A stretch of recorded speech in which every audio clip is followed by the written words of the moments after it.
You should be learning from my mistakes, and the reason why you guys are leaving gaps and holes in the defense is because you're pressing in the wrong areas. Griezmann, 3 men around him, and somehow finds some space. Ronaldo, fantastic, opening the drive back. He's made himself the tiniest bit of space.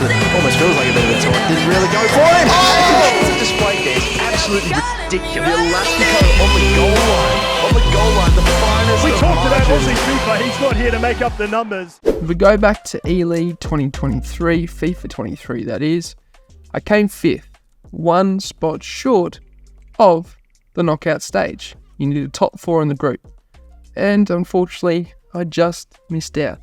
And it was from a poor start, okay?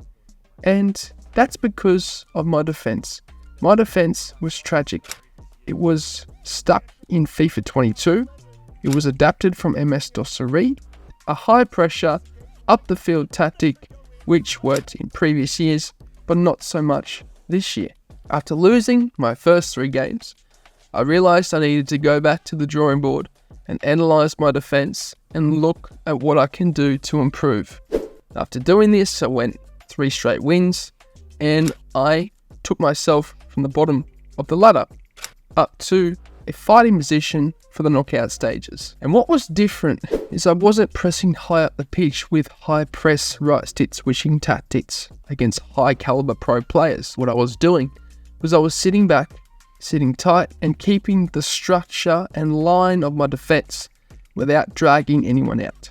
And I was only pressing, this is what the video is about, in times when the attacker was isolated of my opponent. You'll see in this game against Paddy, which I did in fact win, I constantly switch between my midfielders and keeping that line of my defense, slightly pushing them up and then switching to another one, slightly pushing him up, but I wasn't dragging him completely out of position, and I wasn't using second man press. The only time I was using second man press was essentially when the opponent was isolated. You'll then see Paddy goes out wide eventually, and that allows me to then press him because he's the only one available. There are no passing options for him, and that is the best time to press. And what I found is when they go wide, they have limited options. That sometimes is a very good time that you guys can then implement second man press and press your opponent. But the moral of the story is, you guys will defend a lot better in FIFA 23 if you keep the structure of your defense and consistently switch between your midfielders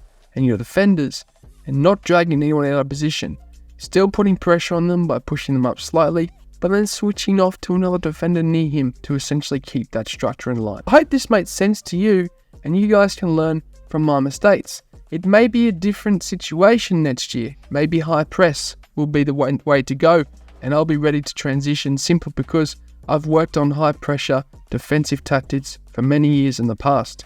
But you guys will be the first to know, and especially my coaching academy. In fact, if there is a high press defensive tactic that is working, you guys probably won't know about it until the end of the year. But if you want to know everything from the start of the game that I know, check out my coaching academy. The link is down below. I'm coaching one-on-one and I am currently preparing people for EAFC 24. So if you want to be a part of that, check it out. But I'm out. Sayonara, au revoir, adios, salam ciao. Goodbye. Thanks for watching. If you enjoyed the video, then I'd really appreciate it if you hit the subscribe button. And lastly, if you do want any pre-gaming fuel or supplement, then head over to atpscience.com, which is the first link in the description, and use the code DylanEtsATP at checkout to get yourself a discount. Not only is it the cheapest way to get supplements, but it helps me out a ton, guys, so thank you.